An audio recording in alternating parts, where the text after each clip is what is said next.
there, welcome to NASCAR Inside the Playoffs. I'm Shannon Spake. It is week 5 of the playoffs, so let's go inside the headlines. It was a chaotic first race of the round of 12. 10 drivers had issues, and the Watermelon Man, Ross Chastain, a non-playoff driver, took the checkers. He's here with us. Up next, the biggest, baddest track in NASCAR. It is Talladega, baby, known for big crashes and dramatic finishes. We are going to break it all down, and the man, the myth, the legend, Carl Edwards, takes a break from retirement to join the show. We're going to catch up with the Hall of Famer, all next on NASCAR Inside the Playoffs.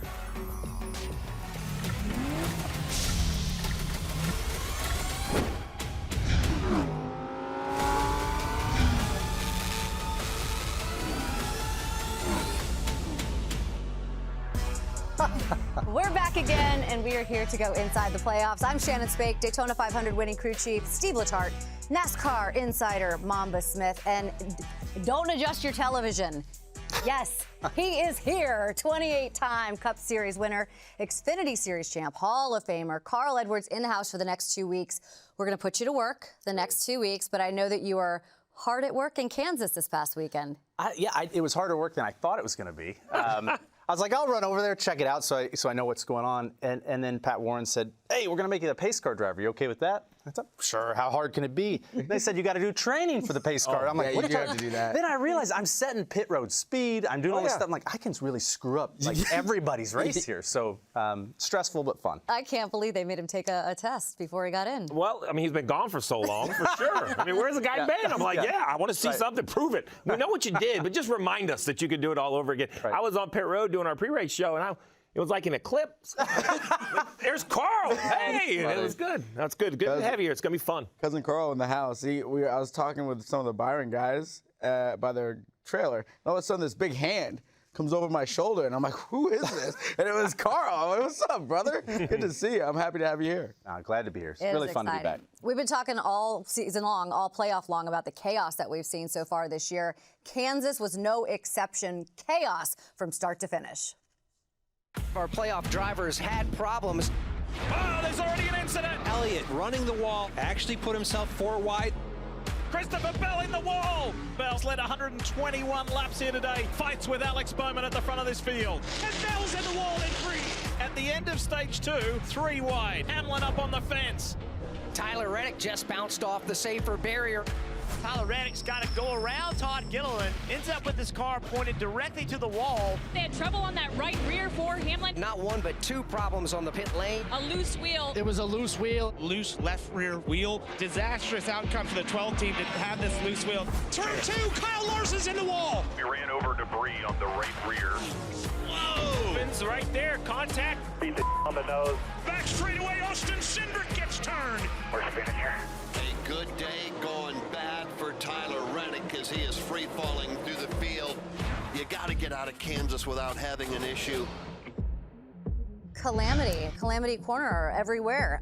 This is where the guys finished in Kansas. You've got half the field finished in the top 10, I should say the playoff field, the other half outside the top 10. Austin Cindric all the way down there in 34th, William Byron in 2nd. That did have a big effect on the playoff standings. We'll get to that in just a second. But Steve, we talked last week about how crazy Kansas would be. Is this what we saw, just a typical Kansas, or is there more to it, you think? So it's typical playoff Kansas. I mean, you take a racetrack that looks benign. It looks very simple. It's a 1.5 miles, but I said it twice over the weekend. It is the highest speed, lowest grip combination we have on the entire circuit. These guys are running 180 miles an hour on black ice, basically. And then you put the pressure of the playoffs, and you have to perform. The best thing about the postseason in any sport is the human element is required. You have to step up your game. Not to mention, we just came off a cut race the week before. When you see 4 of your playoff guys go home, you instantly know it's time to go. You got to make it happen. Tough mental space. Right, and for me, the most interesting part, coming from driving the car, 7, 8, 9 years ago to seeing what they're doing now. I mean, you're watching the leaders, the best guys in the field mess up by themselves. I'm seeing these funny things go on with the aero. I mean, the knife edge that these guys are running on. I didn't expect that at Kansas. And I see more chaos, more difficulty from the driver's seat than frankly, than what I'm used to. It's very interesting to watch. Steve just mentioned the human element. And the human element, I think, is coming into effect with the guy who finished 8th, Denny Hamlin. And he had some interesting thoughts after the race. Here it is right now. I'm not in it mentally. I can tell you that. You know, there's a lot of wires crossed and bolts loose at the moment. So, but you know, what can you do? I'll just do the best I can to drive the car and, you know, do my part. That is not the Denny Hamlin that we're accustomed to hearing from. I feel like I've been saying it all playoffs every week. I want the guy beating his chest. I beat your driver, right? Yeah. Where is that guy? That's the guy that's going to win a championship. This guy seems something's off. I'm going to disagree with you on this, all right, right out of the gate. Because I think. Here we are. Is that okay? All right. Okay, good. He's like getting. I mean, I like it. We've known each other for like 6 days now. Okay. I think when I watched Denny, you know, I was around Denny a lot. I think Denny's going to be just a force here. I think he can win this championship. That's my gut feeling. I think he's so perturbed. I think that he was tired of answering the questions, and I think he just said something that sounded bad. Okay, but I think Denny's in this. Now, I will say, I agree with you, he's got a lot going on. I mean, think about all the stuff Denny has going on in his life right now, how much experience he has, how much his frustration. I think all that mounted to that quote. But man, I feel like Denny's got this inner strength and focus that, you know, I've personally seen, and I think he's all right. I think you're seeing Denny, who's more comfortable with the media than ever. He has his podcast. There you go. He's late in his career. He owns a race team. He finally doesn't care what you think. He doesn't. And it's refreshing. But I think maybe 10 years ago, Denny Hamlin, even though he was thinking that, wouldn't say it because how would it be accepted? And now he's like, I don't care. This is what's going on. I'm not hey, Bob, I'm not mentally in it, but yet I'm still here. We eliminated 4 other drivers. I did okay today. I think he is okay being a little vulnerable and honest to the audience. But I'm with you. It's a dry stack of leaves. One little spark, and they are going to go off. He just needs something to go right. From the penalty months ago to the first round of the playoffs, if he goes to Talladega and wins, that could be the momentum that the 11. So that will give you the guy you're looking for. Banging your chest. I need that guy. I need that guy because a lot of these things are mounting up, and I don't know. As a crew member, I'm like, what do I need to do to help you get back locked in if you're not locked in? He's going to be in my fantasy team. I'm not betting against him. And I would crazy. want to know how many guys are thinking that right now. They won't say it, but I'm guaranteeing there are a lot of guys really stressed. They're thinking worse than that. They're just not saying it. But you know the other thing he did? He didn't say we had bad pit stops. He didn't say we had But this. they did. But my point was, you know where he took we haven't talked about that. We're talking about him. Yes, there you go. He's a leader of his team. Quarterback doesn't tell you when they miss a block. He just goes back in the huddle, does it all over again. I think he's a master manipulator of hey, man, everybody look at me. I have big shoulders. I'll take whatever you're thinking about the 11 team, throw it on me. Don't worry about my guys. So you don't think that was a message to his team? Because he had slow pit stops, and he said, listen, we had the car to beat, but every time we made some track position, the caution would come out, we would restart 13th or 14th. And I took that quote as him saying, I'm not connected because of what happened in this race, not necessarily the playoffs or where he is mentally. I think it's Denny basically answering the question honestly that, I'm not totally plugged in at the moment. I'm going to be. You know, I heard the second half of the quote that he probably didn't say, which is, don't worry, we're going to be. We're going to be. I just don't believe they're laying down. Right? He also has the pit crew. They had their issues, but they're 4th best in the playoffs to this point, on average. So, yeah, they had some stumbles, but they've been good all throughout the playoffs. Not the only one that had stumbles, right? We had Team Penske. They all had loose wheels. Playoff drivers, top to bottom, had issues, 10 of the 12, in fact, and that really affected the playoff standings. Take a look. This was before going into Kansas. You got Kyle Larson up top, Christopher Bell in second, Tyler Reddick. So Kyle Larson and Tyler Reddick, those are the two that are interesting to me because when you look at after Kansas, I mean, Kyle Larson dropping not that much, but certainly not in the lead anymore, and Tyler Reddick, woof, he is outside that cutoff line right now and not where you want to be headed to Talladega, regardless of what happened last time we were there. I do want to focus a little bit on the Hendrick Motorsports guys. We're going to do a little backflip and belly flops. Oh, I see what you did there. Do we do that? Because for those of you at home playing along, backflips, courtesy of Carl Ed. Belly flops over here. Oh, right off the top row. I'll let you have the low hang. That's the best creativity you got. I'll give it to you. It's pretty good. I'd watch your back, Mama. I'd watch your back. Let's start with Alex Bowman, right? Because he has certainly had a good start to the playoffs. Yeah, I'm an Alex Bowman fan, and I got to speak with his parents there. I could see the whole group really focused, and I think he's just quietly doing what he has to do. We talk about all these mistakes, all this chaos. I think he's the one that, from the stats that I've been looking at and the things I've seen, he's making less of those mistakes. Mm-hmm. And he had, I would say, arguably some of the most pressure coming in with all the talks of whether or not he'd be in the car anymore. Absolutely. Well, I think the guy that puts the pressure on himself, that's his teammate Chase Elliott, right? He is the first guy to ridicule their own performance, but he's a backflip for me for sure, because Chase Elliott has been on no one's radar for 4 playoff races.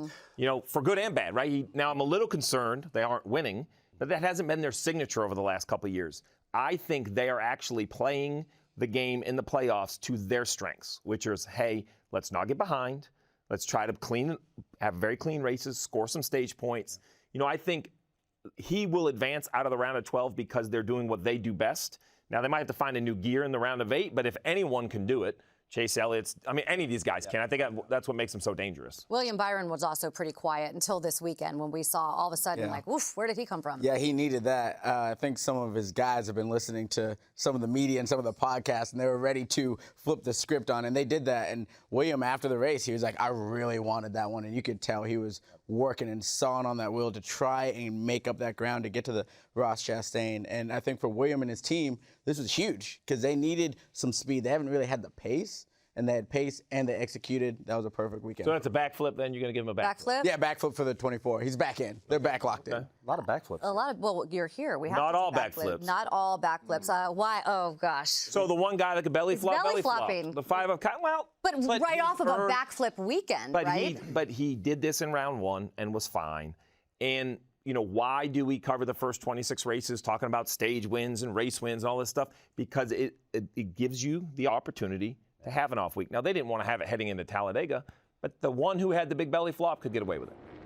I watched the interview with William Byron, not to kind of go back to him, but you could see the weight on him. I mean, with the season starting with the Daytona 500 win, I felt like when he got out, he just looked older. Now, I know he's getting older, but you could just feel the heaviness. Does that weigh on you as when you're inside that race car, when you're in these championship battles, when things aren't going well, and then all of a sudden you get a second place finish? Like, what's that weight feel like? Does it weigh on you? I mean, that's everything. I mean, these guys are literally, in those helmets, in those cars, they're fighting for their lives. I mean, when I was driving, it was the most important thing in the world to me. So you're living and dying by what happens. Yes, a ton of weight. And aging, yeah, it definitely happens. I feel like I've gotten younger since I stopped. That was crazy. Okay, so for you at home, we mentioned the backflip. For all the young folks that might not remember Carl Edwards doing his backflips off the side of the cars and the trucks back in the day, he was famous for that. I miss those, certainly. I think all the fans miss those. But there are a lot of great Carl Edwards moments, and we have to enjoy, sit back and watch some of those. Here comes the signature somersault. The fans love it. Carl Edwards. He sticks the landing. He did it. He's a happy man.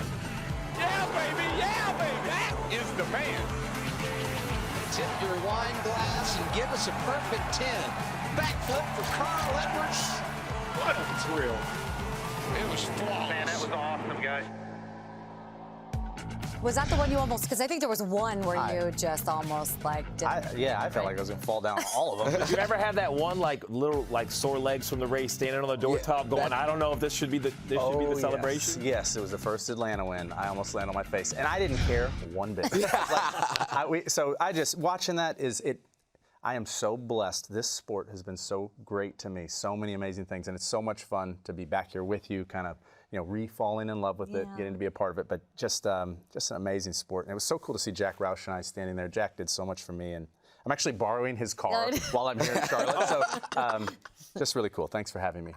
My favorite memories of Carl was when you used to do the Xfinity and Cup, and you would go back and forth because I was covering the Xfinity at the time. You'd be flying in from Sonoma, and he'd come, and then one time I think you rode your bike to Kansas, didn't you? The Kansas Speedway. We used to ride over to Gateway, and but yeah, all that stuff. I mean, it's an adventure. We talk about racing for our lives. That's what these guys right now. When you fans are watching these guys, they're in the middle of that. And for me, it was just a season of my life that was just unbelievable. He sounds a little re-energized a little bit. You hear it in his voice a little. The adventure might be coming back. He's on the long list of guys that I didn't really appreciate when we were racing against, but now they look good. Laugh looks great now. So.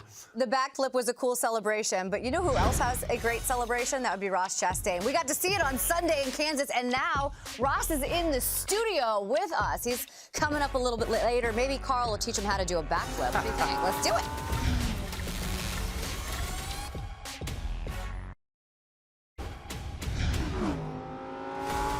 What's he been up to last couple? Lord knows what Carl has been up to. He'll never tell you. You'll never know. I have no idea. No idea. Probably just practicing backflips. Man, I have no idea. Carl is NASCAR's mystery man. I think we're all so curious about what Carl Edwards does. Maybe he's been like to the moon or something. Does he even have a Twitter? Doomsday prepping, bench pressing cows, I don't know. I think a cow is stable enough to do a backflip off of. Working out and farming. Maybe that's what his workout is. It's just carrying soybeans everywhere. I bet his grass looks amazing, and I bet he mows all of his own grass. If I had to guess, he's kind of been just working around the house, doing honeydews, and maybe some farming here and there. I have a little bit of insider information. I think he lives on a farm in Missouri. I think he's got some land, living his best life. I told you you've been gone a long time. Dude, that's funny to watch. Do you cut your own grass? Now, be honest. Half the time. But I got a 17.5-foot wide. Oh, look at Nice. He's nice. He's nice. It's not like you push mower out there, you know, bragging about his farm equipment. The only person that might be more mysterious than Carl is Paul Menard. Like, he might be the only one that's a little bit more. Paul's the man. I don't know where Paul is either. That's a good point. Yeah. What have you been doing? A little bit of everything. Love it. We've been across. See, he still is very vague about it. Like, still Just, not going to tell us. Just been enjoying life, trying to be a good husband, good father, and I love it. A little bit of adventure. Been boating a little bit, which is really fun. Yeah, and coming back to the racetrack every once in a while, which has been cool. Yeah, that's been just amazing, and the sport has welcomed me back in such a way. It's the first time I've truly felt that family, and that's really why I'm here. It's just fun, so it's cool. You told a story. I heard you on an interview this weekend in Kansas about watching the Daytona race. If you don't mind sharing that with us, because it was so good. Okay, it's really special to me. So, you know, we're competitors, right? And we want to compete. This race was on. I realized it was on broadcast television, which we have an antenna. We don't have much else, but shocker. My son said, hey, I want to go watch this. So it's late. Kate comes down and says, it's late. We start watching, and then this happens. I look over, and it went from, oh, do we have to watch this, to Kate's crying. I'm trying not to cry, right? I'm watching Jeff and Kim, and I was like, this is what the fans enjoy about the sport, and it really, something clicked inside of me, and I thought, man, how cool is NASCAR from my couch, right? What do you think it was about it that connected with you? Man, I don't know. I think, for me, to be honest, I think it was the family enjoying it together. I think it was understanding, you know, how much the Burtons have put into this sport, knowing how important all of that was. For me, it was just multi-layered, knowing the joy that Harrison was feeling inside of that car, knowing the Wood brothers' history, you know, being able to share it back with my son. I mean, it was like, it was too much. I mean, it was crazy. I don't think reminded me the joy of winning, because Larson and Hamlin and Bell and Byron, it's not easy, but they make it look easy. So when someone has struggled and then gets to the top of the mountain, whether it's standing next to my coworker Burton and seeing Jeff's you know, just, I don't know, it reminded me of the joy of winning. Yes, and that's what this is about. And I'm like everybody who's won a lot in this sport, there were times where you win, you're like, all right, we go back. That wasn't like that. And it reminded me what it was all about. I think there's two guys that do that so well, is Ross Chastain, who we're gonna have on, and AJ Allmendinger. When those two guys win, it feels like a win for the whole sport. Everyone's excited because they are so elated. Yeah, you want Jeff Gordon climbing out of that car crying. You want Carl Edwards doing a backflip. You want those emotional moments, and that is what we got. You see Jeff up there kind of doing this. It almost knocked him out. He almost took you down, huh? Luckily, well, I was up above the punch. It would have been worth it. Came right Just through. a belly shot, right? It would have been worth it. Okay, let's get back to racing and let's get back to the playoffs, because we do have some guys who are fighting for their playoff lives. Those are the 4 drivers that are below that cut heading into this weekend at Talladega. Here they are. Shocking to see Tyler Reddick down there, because I had him in my championship 4. I know it's early. I know. But for him to be below the line, Daniel Suarez, Chase Briscoe, and Austin Cindric. And, buddy, you are still on the Briscoe train. Oh, choo-choo, right? We're still on the train. We knew this was going to be hard. It was a very uphill battle. Kansas is one of his worst tracks. So with all the things that are coming with Talladega, the help from the forward camp, I think we're in a good spot, and he'll be just fine. Well, so everything you feel good about is why I have big concern for Tyler Reddick, because Kansas is one of his best tracks. So he didn't go and have a flat tire and have an issue, get caught up in somebody else's stuff. He just wasn't good enough, wasn't fast enough at a place that they were probably hoping, expecting to score some points. I know he won Talladega, but anything can happen. Anything can happen. Anything can happen to Chase Briscoe as well, because he's waiting for 2 babies to come, twins. Wow. Yeah, but baby, we had a baby, a NASCAR baby this week, didn't we? There he is, little Bubba Wallace Bex. And so you knew when he walked across the stage. Is that true? Yeah. So I'm doing driver intros, and he looks at me funny, and I'm like, "What?" And he's like, "He got here an hour ago," and I'm like, "What are you talking about?" He goes, Bex is here, and I'm like, oh my God, and I was about to tell everybody. I had the mic ready to go, and he's like, no. Yeah, so it was pretty fun. I don't know how you expect me not to get excited for you and like that. Like I was like, dumbfounded. Have you met him yet? I haven't. Okay, met Bex, all right. I'm excited too. A little baby, a little NASCAR baby. Yes, sir. Maybe we'll get on pit road. Okay, someone else that we're going to meet, that would be Ross Chastain. Well, we know him, but we brought props. We have props for when Ross is here. Here you go, Carl. Thank you. You can hang on to that. We'll be right back. Ross Chastain, he's taking a nap. Good night.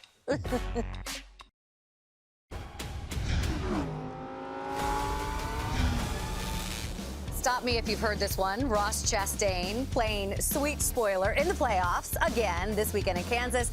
Led 52 laps on his way to career victory number 5, which means, yes, it means 5 times in the Cup Series. We've had a smashing celebration. We didn't even get that. Listen, we're going to see it in a second. Ross is here now. Congratulations on the win. Great to be here. Is it a little sweeter when it's in the playoffs? Because you got it done at Phoenix as well. It's always. The watermelon has never tasted sweeter than it does in Victory Lane or out on the front stretch. It's always the best there. Did you know that you are now the most winningest driver driving the #1 car? I was told. Take that, Jamie McMurray. Oh, dang! Oh, I did not even think about that. Yeah.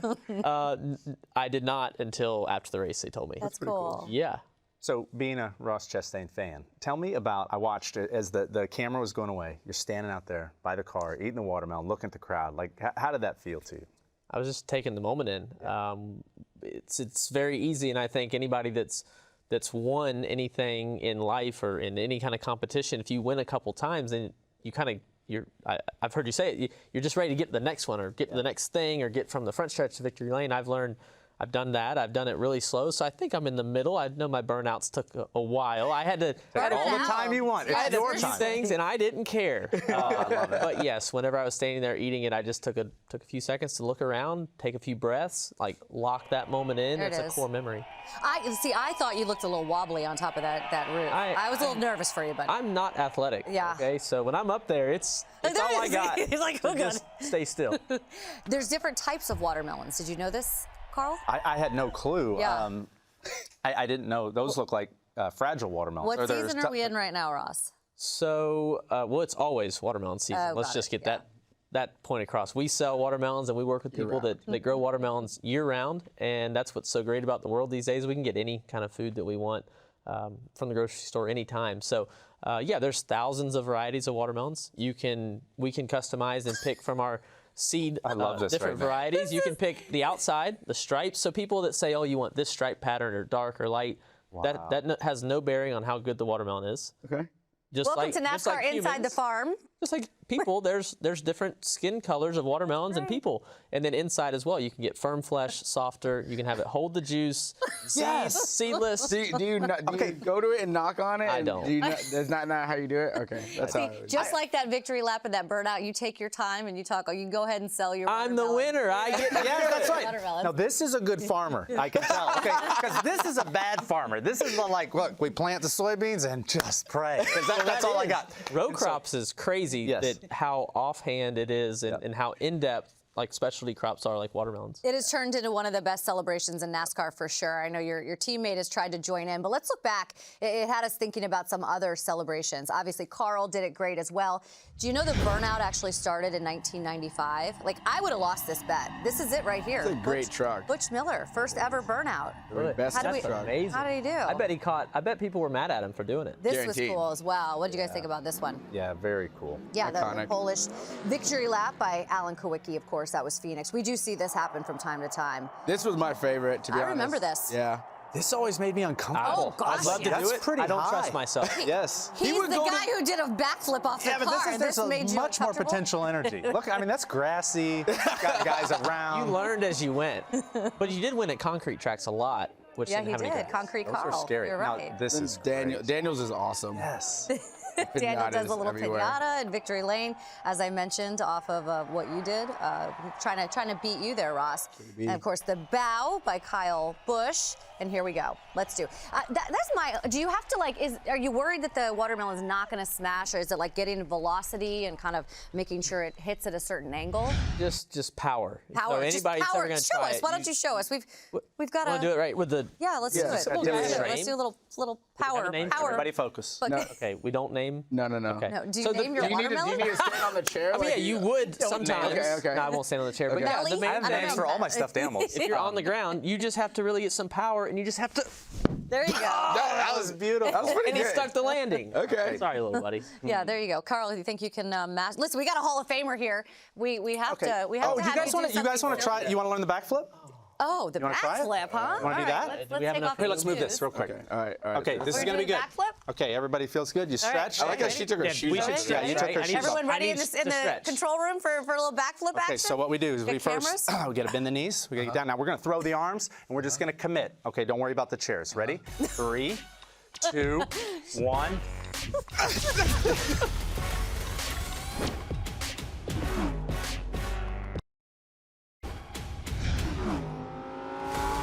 Grandstand pack, infield full. Welcome to Talladega. This is the fastest speedway on earth. Crash into the wall. Oh my goodness! Oh, the wreck trouble turn 3. But up front, they're racing for the win. Oh, the block, and around goes the 34. What a wild finish. Oh my God! Great work, guys! Woo! 3,000 acres of pure beauty and debauchery, for sure. And lots of wrecks. Talladega, there's nothing like it. Okay, Steve, pretend I've never been to Talladega. Tell me about this place, Steve. Tell me what it's like. We've all been down there testing, and it's this big, huge facility with one car on the track, and you can't imagine what it can turn into. And then for 2 weekends a year, it becomes the mixture of Mardi Gras, NASCAR, and a great time down in Talladega. The place is out of control. The cars are spectacular. The race is spectacular. Everyone who goes there for the first time, they just Love it. Their jaw drops. They can't believe just how massive the place is. Yeah, Kate, my wife, that was her first race she ever went to, right? Growing up, not a NASCAR fan, didn't understand. She showed up still to this day. She's like, that just blew my mind. She's like, I couldn't take it all in. Talladega's amazing. Do you guys get to enjoy it at all? Because I know Talladega does have a different vibe for drivers because of the danger that exists on the racetrack. When I was driving the Spire bus down there, I had a lot more fun, I'll be honest. Now that I'm driving on the track and racing, yeah, a lot less. But it's funny Sunday morning to see all the fans coming into the fan zone by the garages, and I know I feel a whole lot better than they look. Yeah, they've had a big time. I just say it's an experience, right? It's not just when you drive into the racetrack. It starts when you make a left 3 miles down the road from Talladega. Talladega is like Wrigley, like Fenway. That's right. Like, it is a must-see. Some point in your life, right? If you don't like horses, you still go to the Kentucky Derby and check it out because of what it becomes. That's what Talladega is to NASCAR. If you don't attend another race, or if you've never been to a race, Talladega's a must. I will tell you, I have never partied on the boulevard, but I found out somebody may have at some point back in the day. No, well, I would, visited. yeah, go down there and look. And I think some of the best decisions I ever made in my life were to go right back to the motorhome and not be doing all of this. That place is the dirt track across the street. We didn't even talk about that. Right.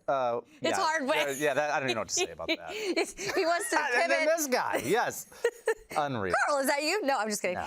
It's wild. That's what it looks like. I mean, every day at Talladega, and every track that's just tries the to infield. duplicate it. And right. on the racetrack, it's just as wild, just in a totally different manner. Right. Yeah, a lot of fun for the fans, crazy for the drivers, but not as much fun sometimes. I love it. It's my favorite racetrack, especially the one in the playoffs. The weather's perfect, that big old American flag waving as you drive in. And there are some guys who are really good at Talladega, and then there's some guys that maybe aren't so good at Talladega. Here are the last 10 winners at this racetrack. What I was shocked to see was that Brad Keselowski is only on here, I think, one time, a 6-time Talladega winner.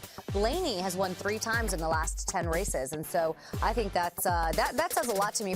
But why do you think some guys are good at Talladega and some guys just aren't? Is it luck, or is there more to it? No, there's a lot more to it. Now, you make your own luck, and I've made my own bad luck plenty of times and made terrible decisions, and I have more races in truck and Xfinity, but I have a good amount of races now in Cup to have made plenty of mistakes. The races these days are so dictated by this guy to my right. Really? These crew chiefs, They should just want sit up there us and to do nothing. save fuel. They want us to stay safe, but don't lead, and then have short fuel stops, pit for fuel only, or 2 tires, don't slide the tires. It's like So a put that in Rubik's perspective, Cube of, though. 2 wide, I'm a 3 racer. wide, 180 miles an hour, inches apart, and you are racing, save fuel. Just less time on the throttle. Do you use like a digital dash? Is it your foot? Like, how do you, without giving any secrets away, like what are you working on behind the wheel to save gas? Just trying to not go a certain speed? Like, tell the fans at home how you do it. I mean, yeah, it's a gas pedal called a gas pedal for a reason. The more you push it, the more gas. So you just have to be off the pedal. You have to be at a lower percentage. And yes, with ECUs and the digital dash, now we can see that live. Leading, like to be the leader, it's going to take more fuel. I actually I blame myself for wrecking at the summer Daytona race this year because Larson and I were both 1-2 on the inside, and we were both saving fuel, so we were backing up. And then I think I kind of accordioned my line behind me. I wrecked them from in front because I wasn't wide open, and it caused all them to get together pushing, and they pushed through about 3 or 4 cars and eventually got to John Hunter and me. And for the fans that might be new to the sport, Talladega is different because you can't separate yourself. You're in this giant group of cars, okay? And you saw a lot of backflip video there, but I am the worst driver at these speedway races to have ever had success in this sport because it was so hard for me to balance. Do I be aggressive in this pack, or do I try to protect my car? And so I had it all wrong.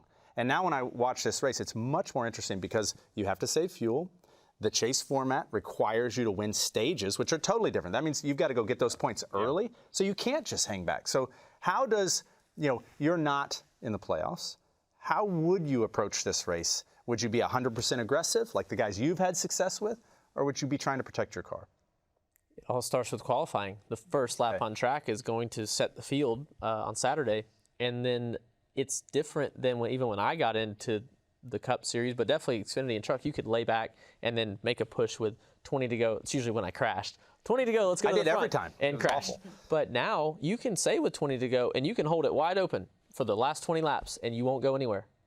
Sometimes if you're the tail car, you're struggling to even hold on to the pack. So the Gen 7 car has changed the game. The third lane's really tough to get going. We can, but it's just you're not going to just pass people. When there was like tandem racing, that kind of stuff, you all controlled your own destiny as I watched and I looked up to you guys and studied y'all. Now it's not the case. You can be wide open and burn all the fuel you want and still not go anywhere. What I like about it, though, is what you said. So in the playoffs now, points are, that's what you're saying, you have to score the points. But while the finishing positions are hard to predict, the outcome is not random. It is the decisions made on top of the pit box, behind the wheel, with your spotter that puts you in the position to have a good day. That doesn't guarantee it. For me, the big difference is, and you asked, I had Jeff Gordon and Dale Jr., 2 of the best who have ever do it. The most important thing is find a plan, stick with the plan, and commit to the plan. My plan the whole time down there was, and I've really learned this probably the best from Dale Jr. at the end, it was take every run, be aggressive. We could just as easily be in the same wreck as Ross, who wasn't trying to be, but you feel way better about it when you load a wrecked race car thinking you were trying to go this way than when you ride around in the back and still get in a wreck. And I like that. I like aggression being rewarded. It gives me, I could still feel the anxiety of being in the middle of the pack. I'm like, well, what am I supposed to do? Am I supposed to back out of this? Am I supposed to go forward? Because you're in that hornet's nest of danger, and that's how I ended up wrecked almost all the time. Well, I say it like this. I can't drive. If I could drive, I'd been a race car driver. I'm a crew chief. I can't drive. Yeah. Every single track we go to, I just am so jealous of what they get to do. Not this one. Good drafting partners need to do what? And has that changed over the years with the cars? It definitely has. Like I mentioned a minute ago, the tandem racing, you were committed to each other. That was different. Now, you can get connected in tandem, but you really can't stay connected, and you really don't want to. But yeah, there's a commitment level and a trust factor that you're not going to get split 3 wide by the guy. Just he's going to follow you.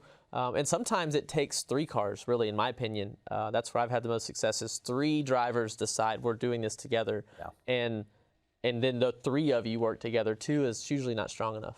Yeah, simply put, the more cars you get together, the faster that unit is going to go. The problem is each individual driver wants his own thing, and then it turns into a disaster. I was going to say, show me a good teammate, I'll show you a good second-place finisher. I loved what you said earlier. That's the guy I'm looking for. That's the guy I want. I liked what you said earlier because we were talking about this before we came on the show, and you said we're going to wreck trying. That was your philosophy, right? Yeah, because here's the thing. Do you like It's still a wreck, though. And that's the problem. I'm not in it, though. I know. You're in the car, and you're like, yeah, we're going to wreck trying. I'm like, I know we're going to wreck. We're going to wreck the next 5 laps. And so that's why I couldn't do that. But you had success doing that. Well, the simple fact is every single week, Ross gets to dictate Ross's success most of the time. Talladega, he could do nothing wrong and be good and nothing wrong and be bad because someone else's messes around there. So that you can't control that. So don't stress about it. Just worry about what you can control and decide what you want to control. And I like aggression. I like upfront. Plus, I believe it's an audition. If you're up there all day, if Ross is up there making moves, everyone sees it. When the good teammate you're supposed to have leaves you, maybe the next guy will say, well, Ross is fast. I need some points. I'm going to push the 1 and see if we can get Ross back-to-back wins. What style tracks do you attribute the most of the gray hairs to? These? Yeah. Some super speedways? I didn't have any until I went to TV. But apparently, you know what I didn't like about speedways to his point? I am just a fan. Now there's some fuel and stuff, but you get my point. Like now, everywhere else I could say, hey, use a little more gas, try this. I'm giving my driver information. There, I'm like, hey, man, good luck. I'm kind of with it, and I'm sitting here. I'm not really riding with you, but I just can't help you. The key, I think, and something that I've walked through several different kind of eras of this is your team has to trust that you're going to make the right decision, or you're just going to make the best decision you had. And so it's blown my mind in the past that I'll sit through meetings, and I have way before I got to Trackhouse, and different series and things, and they have this like, this is what we're doing, or we're riding, or we're going, and then you get in a crash, and they're like, what are you? They're like waving their hand when you get back to the shop, and I did exactly what you said. I rode, and then I went, and we crashed. Or no, we went hard, and we crashed on lap 5. And so now what Justin Marks has done is like, he puts it on us and lets us and Phil Surgeon and us, and we just get to go execute whatever we want, and that's usually to race. Yeah, leaderships are tested for sure, and leadership is tested. The other thing, what's the famous? Everybody has a good plan until you get punched in the mouth. Everybody has a good plan until they drop the green at Talladega. And you have to figure it out. Only track I've gotten out of the car and had a pit crew member scream at me like, why did you get out of line? This is why you're never going to win one of these. I was like, oh my gosh, like this is bad. I mean, when your own crew is yelling at you. So yeah, tough place. Was anybody yelling at you when you ran across the line? Yeah, we love that. We love the run across the line. So close, I figure why not? I mean, it was straight out of Talladega Nights for sure. Grab the transponder next time. That would have been cool. So this weekend, of course, we're all going to talk about racing. We're going to Talladega, one of our favorite racetracks, but this entire week has been all about rescue efforts for Helene, Hurricane Helene. And I know that you guys, both of you guys, were involved in this. NASCAR community has really come together to help all of our friends in Western North Carolina. This is Team Trackhouse right here. Yeah, I talked to Justin last night. He was, took I think 40 of your guys up there doing great work. Aerial recovery. Yep. I brought Seth. I'm going to pick up Jeremy, take him back to Nashville today. The Gideon Rescue Company. We took them here to Statesville Airport with rescue dogs. Our hearts and prayers are with everyone struggling, and I can say this, the NASCAR community, everywhere I turned the last couple of days, just doing the little bit of flying people around I was doing, it was Biffle and Cletus McFarland and all our pit crew members and teams, and Rick Hendrick's helicopter, Joe Gibbs's helicopter. I mean, people just giving and giving, and I'm just honored to be a part of the NASCAR community. Yep. Greg Biffle has done a great job. He's posting a lot on social media, trying to bring awareness to what's really going on out there. I had him on NASCAR Daily this week. He's made, I think, like 20, 30, 40 runs out there. So NASCAR Foundation is accepting donations to support the American Red Cross. You can visit www.nascarfoundation.org/Helene for more information. Thank you, Ross, for being here. And Ross, Chastain fans, he's going to be back next week as well. Already scheduled. We already had this on the calendar. So go out there and win this weekend, and then we'll be able to do another watermelon tossing. I'll be right back.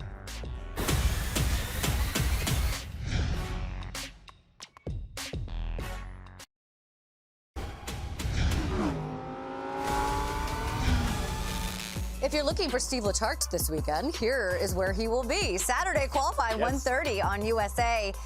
The big network, a little NBC action for the Sunday race. Talladega, 2 p.m. is when coverage will begin out at the Talladega Superspeedway. Cannot wait to get out there. Okay, let's play a little game, why don't we? Why don't we play a game of Talladega, we need some, like, music. Talladega, there's some music. That wasn't what I was thinking. That wasn't what okay, so what I'm going to do is I'm going to say a statement. You guys have nice little paddles. You hold it up. It says, this is Talladega. It says, not Talladega. All right, first question. Carl Edwards has 5 top 5s at this track, but never won. Oh. Okay, this is not Talladega. That would be Daytona. Oh, yeah. Did you know there's that? no way I've had 5 top 5s. Can we get the shot of Carl running across the Talladega? We're not competitive, but please, 1 point. We have to see this. Yeah, okay, all right. Okay, we'll go to the next one. Hosted the last caution-free race in the Cup Series. This is Talladega. Oh, look, it's all up here, Steve Letarte, isn't it? October 6, 2002, Dale Earnhardt Jr. beat Tony Stewart. Ooh, that must have been great. I had to go against whatever you guys did to get back even. Good time. I try to forget about it. 2023 Cup champion Ryan Blaney made his Cup Series debut here. That was awesome. I can see their paddles, and it's very helpful. This reminds me of my whole school career. It is not Talladega. His debut was at Kansas, but his second career start was at Talladega. So Carl's going to go first on this one. Yeah. No cheating, Carl. Richard Childress made his NASCAR Cup Series debut at this track. That sounds like something he'd do. Yeah.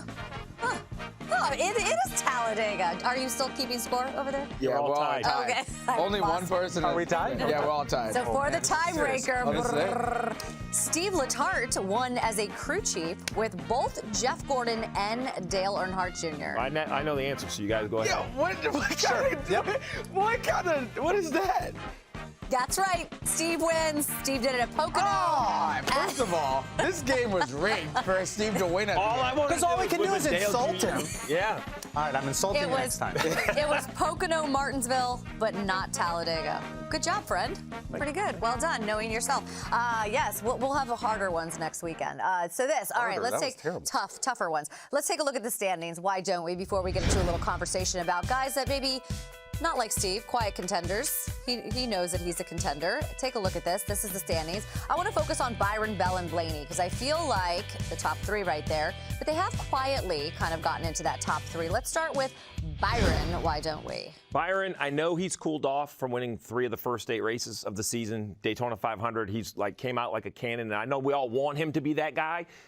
He doesn't have to be that guy yet. He's doing what he needs to do. That's why I like where Byron was. He about left poor Watkins Glen, the big wreck up through the S's. That was really his big blemish in the first round. Has a great start in round 2. He's going to the crazy race with the biggest lead. I like what I see out of the 24 car. I like what I see out of the 20. This guy, we're talking about the guy that knows how to get to the Final Four. He's good on road courses, so with the Roval coming up, might be the question mark for the 20 group. However, it just doesn't matter. It's a question mark for everybody. So they're set up pretty well. 28 to the good with one of the best pit crews on pit road. I was standing at driver intros at Kansas, outside of the little fence. The reigning champ walks up to me, calm, confident. How are you doing, Carl? How's everything? I'm thinking, this guy has it all. He's got the talent. He's got the confidence. He's got the great equipment. I really think Blaney is he's going to be on a roll here. You have no idea how shocking it is that Mama left you Ryan Blaney, because that's normally Mama's go-to. That's my go-to. But now, because the legend agrees with me. The Hall of Famer agrees. Yeah, so now I must be right. That's a good cred, man. Yes, I like sir. that. I like that. Are those the same glasses you wore last week? I'm looking, or am I just sitting in a different seat? They just look flyer. I don't know. They probably look flyer. Oh, okay. It might be the whole fit. The whole fit's pretty on point today, America. No confidence there. Oh, Not boy. like Ryan Blaney for sure. Let's do a little hot laps. Take some hot laps. Okay, for the first question or statement, I should say. And Mamba, just because you're feeling it over there, we'll have you go first. Denny Hamlin advances past round of 12. Oh my goodness. He should. They should. I'm gonna say yes. I know that's not an answer. I wish I had until next week because Talladega is such a wild card. But I'm gonna say yes, because I think it's disrespectful to that group and Chris Gabehart that they cannot make it to the round of 8. I'm worried about them, though, for sure. Okay. Not even a question. No. Absolutely, he makes it. Not even in question. I don't know what happened in round 1. I don't know what race team that was. I don't know what group we saw, but that's all behind them. They'll clean it up. They're through. Agreed. I mean, he's Denny. I mean, he can perform. I've seen it firsthand. Well, he'll have to this weekend. A Ford wins at Talladega. What do you think? Yeah, you can book that. Yeah? Yeah, just book it. Really? Yeah. If good bets guy over here, ask him. Are we betting? Are we putting? I mean, obviously you can't, but if you were suggesting, or I don't know if you can even do that. Okay, so I'll take this one. Shut up. I'm just going to go home, I okay? can't bet, but I can suggest. I think, yes, a Ford wins, and no, it's not a playoff driver. Yes, a Ford wins, and no, it's not a playoff driver. Very interesting. So, yeah, we'll have to go down the list. Well, they're fast, but like we started the show, it's chaos. It's crazy. Anything can happen. So who do you think it is? I have to ask you. That's not the next question in the hot laps. Right. I can read the prompter. Okay. Attaboy. Come on. Bowman is a championship contender, so which means he'll make the championship 4.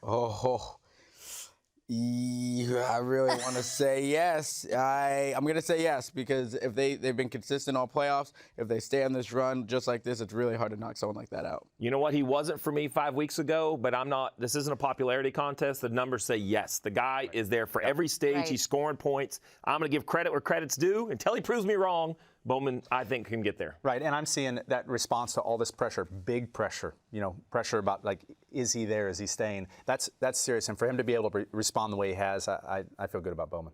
So I feel good about asking you this question. I don't know if you saw or heard Denny Hamlin on his podcast. He offered you a ride in one of his cars. We're doing TV now, maybe go? No?